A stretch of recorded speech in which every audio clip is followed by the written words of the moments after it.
I could sit here forever, but if I can't smoke, I gotta go. I'm gonna hang out with you guys without smoking weed. This is ridiculous.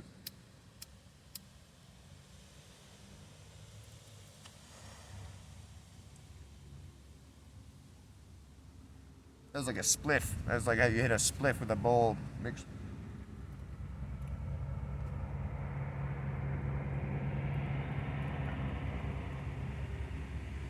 Man, that was cool. That's how you do that. I got to keep the bowl lit and light my cigarette. We also have a thing to light stuff with over there, but you can't hit the bowl with that thing.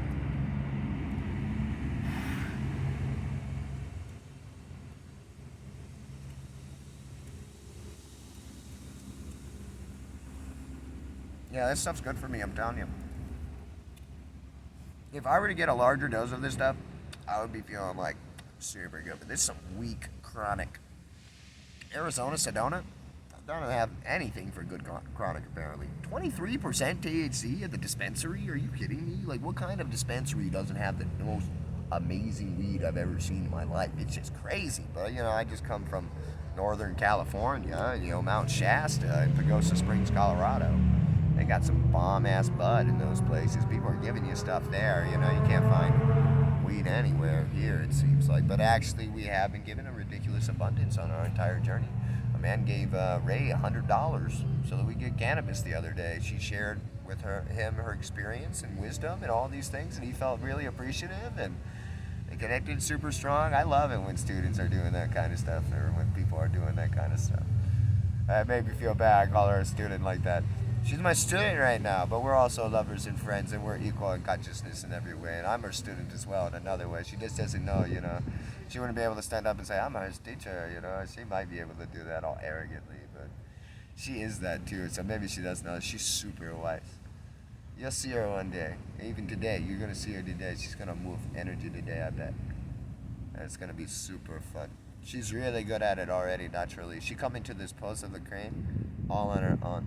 She's just been doing that. She realized something about the crane in a dream, was it? What was it from? I don't know. Something about the crane and herself. And it's amazing. She started this crane style Tai Chi flow.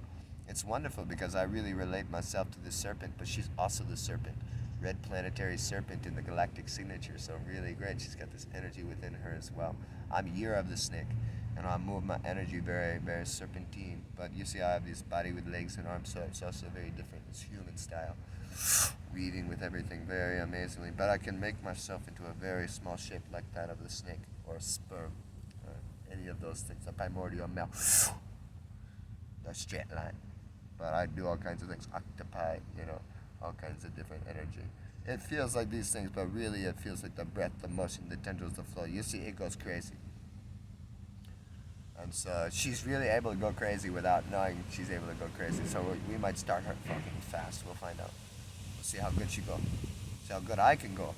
That's really going to determine how good she can go, how good I can go. If I can go good enough, then we'll both go really, really good, and it'll help her. We're going to start out moving in motions of trust. You see, I have been moved into a place in motion to where I trust. And I move in trust constant. And so for something to flow with me is to step into trust, really amazingly. But they have to surrender to the type of flow that I do, in a sense. A lot of people want to force and control, but any type of force won't work with my flow. We can do that flow. I can do any flow. But that flow will lead us to some point of like a competitive style energy, and I'm no problem doing those types of energies, because we can transmute those energies through. It can get really powerful and focused, and so if I'm not really going into it and we're at a different place, it can always lead to harm and pain. So really for me, I like to discuss people with this type of frequency, this type of surrender to flow, that we're moving more like dancing with one another, but with a powerful way. And so we're not trying to overcome one another, we're trying to move with one another, but we're not trying to control each other or ourselves. And so as they come in and we tap our wrists together, we tap our hands together, I can begin to move with the energy of the motion. And if they stay with me and they'll move with me, then they'll start to see how it is that I'm moving, because they'll start to feel how it is that I'm moving, and so they can come into a truthful flow, into a trust flow, and so they can come into their own trust flow, and they can start to be able to learn how to follow this. The longer that we follow this together is a longer seed of frequency of cycling that we've created within the grooves of our reality neurologically. And so for me to move with something this way is a great grace. I've moved with other things in many ways, and we were able to go out to the place in which we were able to go. Them being males, eventually ego come into place. There was other people around. We moved through a lot of different frequencies, and these were beautiful things to come up because we moved into a beautiful place, and it gave rise to frequency to show me, to have me embody the energy and harmony with them in a certain manner that allowed me to express what I had come to through these frequencies. Not by saying, hey, this was your frequency, but feeling the frequency that was given rise in me, and saying how it is that I do relate with other frequencies, but it was a frequency that was showing up, and so I gave them the solution of how this felt with me and all these different things, the things that I had learned in this patterning, so we're able to rise from the low to the high. And so I really do value these card shapes, but there are plenty of energies that are immediate to too much fight, and I'm not comfortable in going to their frequency at this time. Maybe there's a time in the future where I would go into this kind of place with these frequencies, but at this time it's not for me. If you're too much in a fight, attack and defense mentality, you can go and fight some guy over there, some master over there, some person over there, you know, you go have fun with them. I'm really just working with people that are masters already in their flow, that are in the point of realization, that they have already centered and balanced so much that they will come very easily. And so I'm very happy to be working with Ray, and you'll see what I mean. And so others that be watching this, maybe you know who you are. You feel quite amazing about your own flow. But you have to be honest with yourself because there's some people that may be thinking arrogance. And it's very beautiful, don't worry, I'll tell you if you're very arrogant. You know, but also, you know, you be very strong, you know, you very careful, you know. It may be very painful, very sensitive, these kinds of things. But I am always in way of tact and harmony with the moment.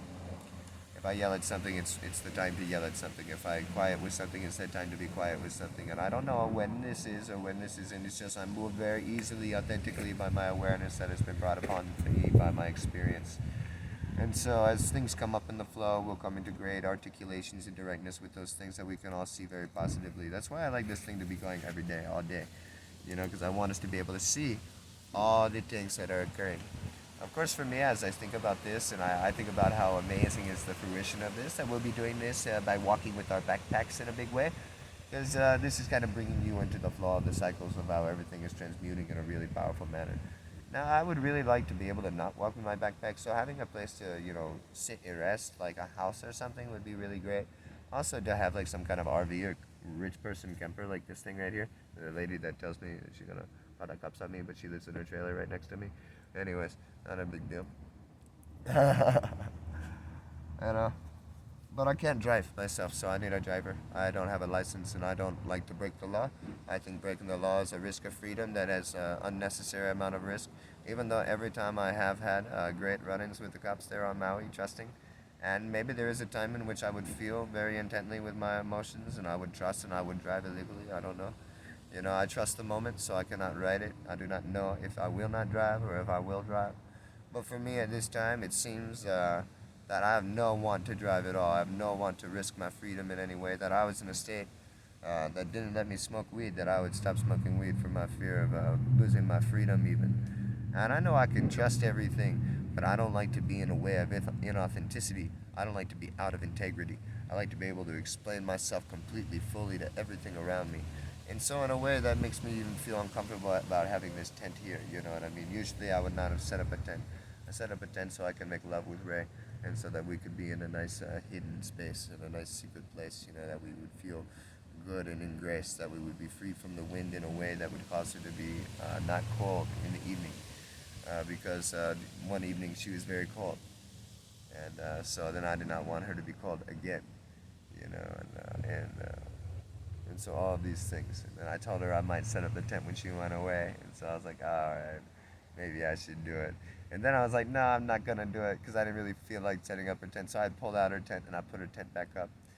And then my curiosity about setting up my tent and seeing how different the size was of it was enough to cause me the skillful means and the compassion to set up this tent. And so we've had this tent set up, and it's been very nice. And I'm happy that I've relaxed on all of those things and that I've allowed us to have this tent open. Uh, Now, would this cause me to lie? No, no, no. This would not ever cause me to be out of integrity with things in that kind of a way. That's what I mean by being out of integrity. I mean that I would have to lie in order to protect myself. And so I don't ever want to be put in a position to where I would lie to protect myself. And in this position, I do not feel as if I would have to do that. I think I would be very honest and very open and very impeccable and very showing that I'm a very good individual and that I do not wish to break this law ever again and that I'm very sorry. And very sorry, maybe. I don't know. That, very sorry in this moment for the inconvenience of his having to come out and tell me about this, and for my also breaking of a law that I am now knowingly breaking. And it's true that I know about this law because I read about it yesterday after this lady threatened me, and so being even sitting in this tent at this time is illegal. I have this tent up right now, even though we are not sleeping in it, even just sitting here at all, having the cooking thing, it says is illegal. Uh, Having, yeah, anything that makes it look like you're going to be camping somewhere, I suppose, or something, But we're allowed to sleep outside. We are allowed to have a sleeping bag and a pillow set up, and perhaps we're allowed to have our backpack as well. I don't know if it says in the clause. I mean, obviously, they can't tell me not to have my items, but anyhow. Yeah, but it's interesting, what is legal, what is not legal. What a beautiful place it is, too, it's so wonderful. I mean, obviously, you wouldn't, I guess, want everybody staying here, I guess, because then everybody would stay in this very beautiful place in unity together. And there is a lot of people that would come, maybe, that would be what people call the less preferred people. But of course, these people exist because of all the other things existing, and so they're quite necessary to the reflections that we need. So for me, I'm just like, oh, okay. And so I guess no reason for it to change either. If people are repelling one another, then they're repelling one another. Surely everybody's repelling each other in some kind of a way. They're repelling their light, they're repelling their darkness, and now they just exist beside this, you know? And actually, the light to me looks like a greater darkness sometimes than the darkness.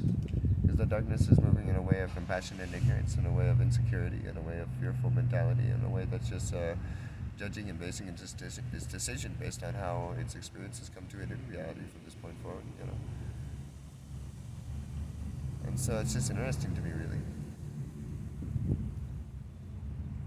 So everybody's just in their perfect placement. And so are the other people on the other side. They're also doing that from their point of reality. So they're both doing the same thing. They're both being accurate with their information from what they know and what they're aware of up into this moment. So it's all very beautiful.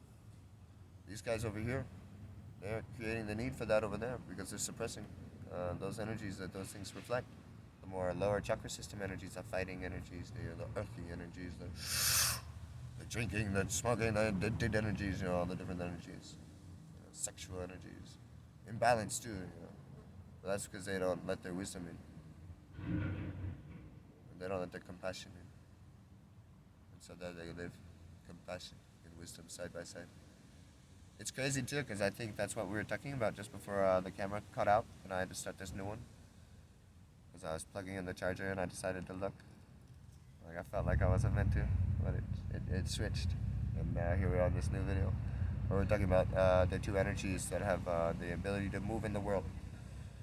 The male and the female, the yin and the yang, the beginning and the end, the hot and the cold, first and the last. The male and the female. Which is compassion and wisdom in that way. The male is compassion, the female is wisdom. Compassion is also skillful means, the ability to move, driving force, movement forward. Only way that anything can happen is through compassion. It is the only driving force, the only thing that gets moving in that way. Wisdom is the receiving energy. It takes it in. And it is emptiness, vast, limitless emptiness. And so it can receive him forever.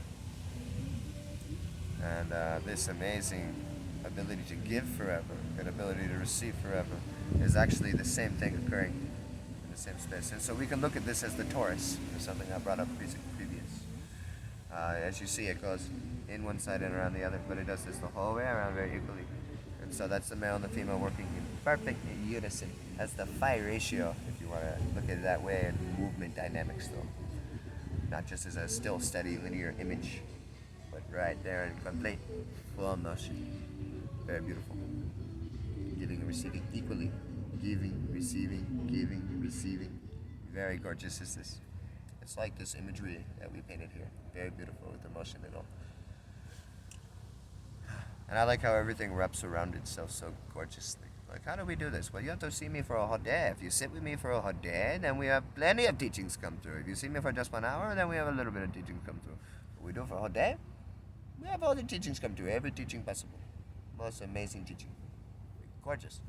You know, we only sit for a little bit, then we only get to go for a little bit. Not a big deal. But we do it for a whole day. We do it forever. We can do it for years. I'm about it. I'm here completely present with the moment. Any information that comes up at the moment, I'm going to say it, you know, and the consciousness just brings it. Here we go, here we go, here we go. Do we have to guide the flow? No, we don't guide the flow. We ride the flow, we stay with the flow, we're here simultaneously occurring with the flow, that we don't feel like we're following behind something, we don't feel like we're being pushed by something or going ahead, like pulling something behind us, or like, or, whoa, you know, we're here right now, very nice is this, very nice. It's a beautiful place to be, you know. Nobody liked me on Maui, you know. They didn't give me any honoring. It was crazy there. That's why I didn't like to be there anymore. I'm trying to help people for years and years and years and years and years, and these people are like starving to death and dying. I just want to help people, but dear God, it was very difficult. I was forcing myself in a place of slavery, ignorant compassion. You know, if I was just authentic, I would have given them the wisdom much faster, and I would have seen that they cannot receive any more wisdom than that. Instead, I just waited to give them wisdom like years. Like, yeah, we just give them a little bit now. Okay, we're done. A little bit now. Okay, we're done. Because I wanted them to stay with me. I wanted us to be friends. But when I stopped coveting their friendship, then I could be a real, genuine person. I could be honest and authentic. And when I was honest and authentic with them, it turns out they did not want to hang around me. And I got to give them the entirety of a frequency I was trying to give them for many years. And finally, it was like, oh, that's why we can't hang around each other. Not because, like, it's wrong or something, but because, like, I've now overcharged you with energy. You have no... That's it. It's integration time. And so for some people, I overcharge them with energy, and then they integrate it, and then they come back, and now I give them another full teaching. And it's like, whoa, crazy. They integrate, they come back. I give them a whole another one. I'm like, whoa, this is cool. So it didn't take years. It actually just took moments. And what was the reason it was going to take years? Because I loved them so much. I coveted their friendship so much. I was so attached to them liking me and being around me and helping me not feel lonely and secure and safe that I was not going to be completely myself to their face. I wanted their food money. I wanted whatever it was. Who knows? And that caused me to be less than myself for the need of something, so just to take from something to manipulate and control it, you know, to be mine in some way, you know. Instead, I could just set everything free, and me too as well, by being authenticity embodied. And that's amazing, really. I can't believe those word tips came up that way. Thank goodness. I was really worried there at the embodied part. I was like, I don't know what's about to happen, but I liked the way the syllables came into them. So thank goodness I trusted all the way through. And now I take the observation of that, because that's what was happening for me. I was observing that, and I could have decided to repel the observation and move on forward, but then again, you see, fight would occur. So we're going to continuously say this amazing fight thing going on here, completely putting it out through direct experience, and then the solution to it, doing it all at the same time, and I'll point it all out. You may be able to start to notice it happening within you at some point. Or if you ever do start to notice it, you at least know somebody else also noticing it. Very fun. Okay. No, it's really dead this time. Whatever will I do now? How am I going to live my life without smoking? Thank goodness I didn't fall somewhere for it to break. I wanted to do that motion, but I was like, no, you can't do this motion. And so I was like, I'm doing it! You think you can do it? Go ahead and show yourself that you can!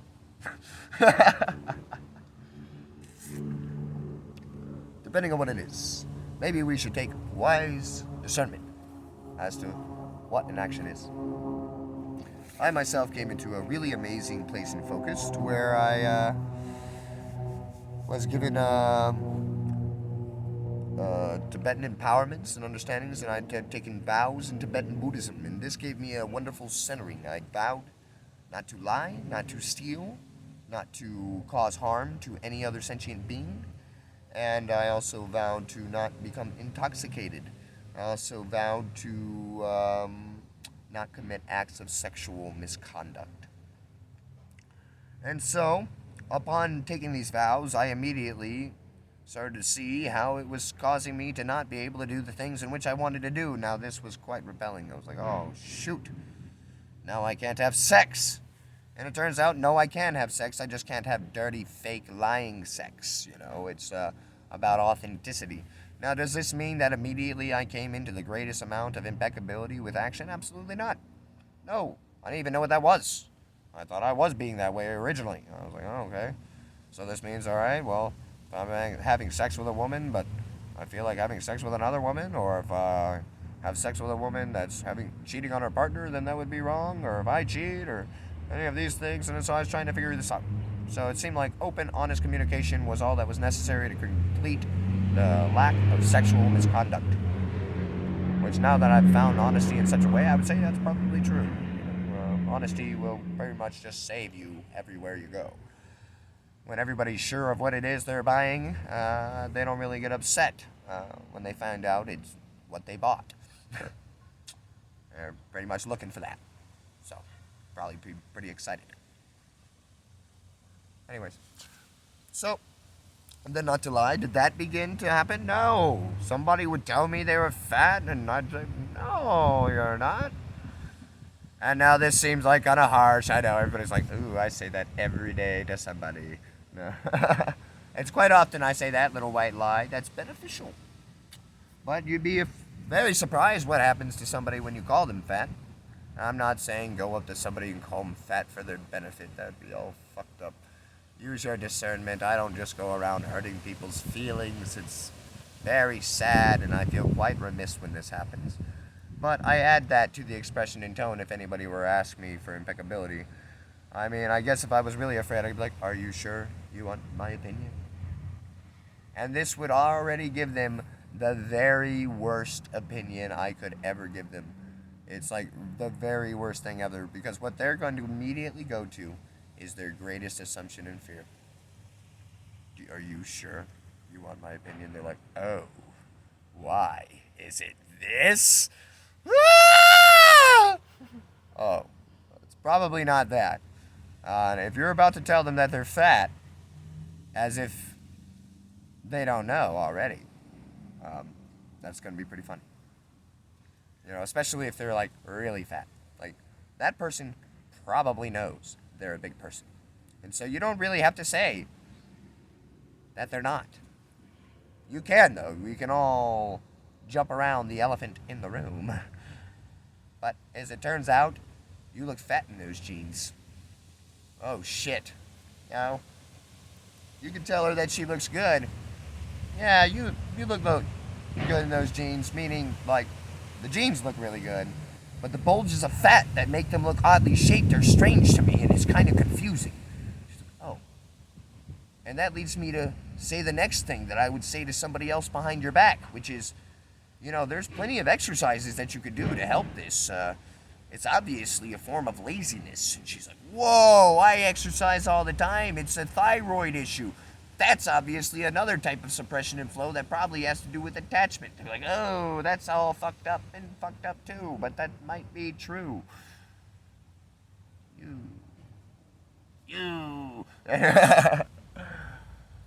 And so there's all kinds of ways to not really judge people for certain conditions that are happening, but there's all kinds of ways to see solutions to those things and then offer our awareness. And if we're unable to talk about the elephant in the room, there's no way to possibly offer our awareness. Now, it is true that obesity does cause restriction to the flow of energy within a being when it comes to just the physical chemistry of a being's organs.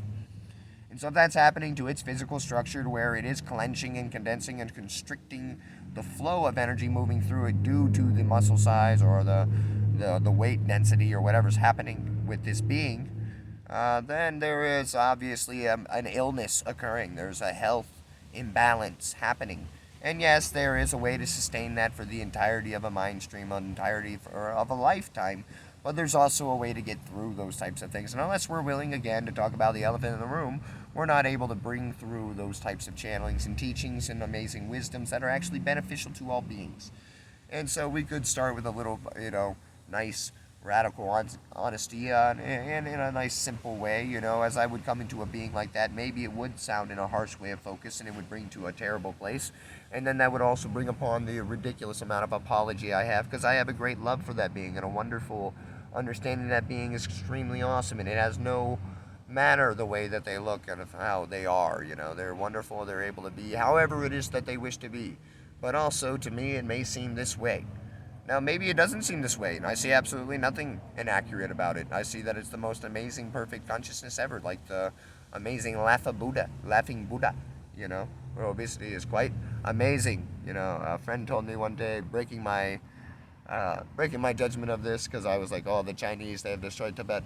My teacher had fed me this fear originally, and this was a lesser teacher. This wasn't like a Lama teacher. This was just somebody teaching for money at a place. They say for donation, but it's for money. And, and very beautiful is she, though. I'm not trying to be upset about her or anything, but and she helped me in very many ways. Very gorgeous. But she fed me this fear, which this fear was fed to her from her teaching. And so, it makes perfect sense. Who also became my teacher, perhaps, if her teacher was also Lama Sostra Melione, which would make sense that it would also be her teaching, because I saw her at the temple going to that teacher. So, anyways. But who knows, maybe she was speaking of a different teacher who fed her this fear. I am not sure of the impeccability of this, so I say all material within there so that we understand in specificity what it is that I am relaying. Impeccability with the word, one of the four agreements, one of the Toltec wisdoms, and very amazing as this teaching has lived with me for many times. Be impeccable with your word, do not take things personally, do not make assumptions, and always do your best. So, very beautiful. It's been an easy guide in relating myself with right action and Ho'oponopono with all beings. I love you, I'm sorry, please forgive me, thank you. I have used these 2-4 statement items to really bring myself into flow constantly through being. Eventually, I was able to sustain flow reflexively. You've done it so long, very easy. It becomes reflexive, instinctual. That's the place we go through. It's actually quite easy place to come into. It depends on the length and duration in which we're in certain tonalities. Now, if we're constantly building like a 3-word sentence, then it'll always skip. It'll be 3 words, skip, 3 words, skip, 3 words, skip. Now, if we're doing a 4-word sentence, again, we'll have that tonality. If we're doing a 2 and then a 3, then it'll be a 2 and then a 3, a 2 and then a 3, a 2 and then a 3, a 2 and then a 3, a 2 and then a 3. We can make cycles and patterns in this way. Now we do 1 for long. Now we can do 1 for long, all the way. This comes back to the beginning teaching, the amazingness of the book of life, everything we're seeing here. The sentence, the pattern's been all around us. When I was given this teaching, I was also told how a man does one thing, he does all things. Or how a person, or a being, or a woman does one thing, they do all things. And so I started to observe how I done one thing. In order to come into a place of impeccability, I decided I would do one thing impeccably, and it would turn everything else into impeccability. And it did this